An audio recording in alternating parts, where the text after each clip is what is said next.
ലഇൻ ബസത്ത ഇലയ്യ യദക ലി തഖ്തുലനി, എന്നെ കൊല്ലുന്നതിന് വേണ്ടി നീ നിന്റെ കൈ നീട്ടിയാൽ, ഇതാണ് നമ്മൾ ശ്രദ്ധിക്കേണ്ടത്. എന്നെ കൊല്ലുന്നതിന് വേണ്ടി നീ നിന്റെ കൈകൾ നീട്ടിയാൽ ഞാൻ എന്ത് ചെയ്യും?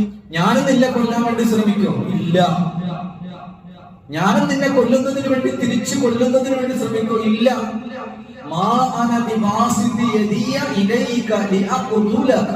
നിന്നെ കൊല്ലുന്നതിന് വേണ്ടി എന്റെ കൈകൾ ഞാൻ നീട്ടുകയില്ല. നീ എന്നെ കൊന്നാലും നീ എന്നെ കൊല്ലുന്നതിന് നിന്റെ കൈകളെ നീ നീട്ടിയാലും നിന്നെ തിരിച്ചടിക്കുന്നതിന്, നിന്നെ കൊല്ലുന്നതിന് എന്റെ കൈകൾ ഞാൻ നീട്ടുകയില്ല. എന്താണ്?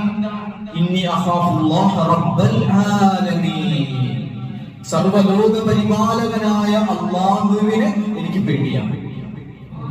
അതുകൊണ്ട് കൊലപാതകം അത് ഞാൻ ചെയ്യൂല.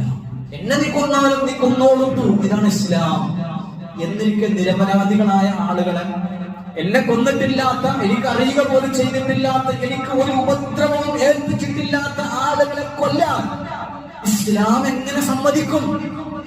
എന്നെ കൊല്ലാൻ വന്നവനോട് പോലും നിന്നെ ഞാൻ തിരിച്ചു കൊല്ലാൻ ശ്രമിക്കുകയില്ല. നമ്മളുമായി ഒരു ബന്ധമില്ലാത്ത ആളുകളെ, വിനോദസഞ്ചാരത്തിന് വന്ന, ടൂറിന് വന്ന, കാഴ്ചകൾ കാണാൻ വേണ്ടി വന്ന ദമ്പതികളെ, മനുഷ്യനെ, ആണിനെ, പെണ്ണിനെ, കുടുംബക്കാരെ, അച്ഛനെ, അമ്മയെ, ഭാര്യയെ, ഭർത്താവിനെ, മക്കളെ, ആരെന്ന് പോലും അറിയാത്ത ആളുകളെ കൊല്ലാൻ ഇസ്ലാം കൽപ്പിക്കുമോ എന്ന് നമ്മൾ മനസ്സിലാക്കണം.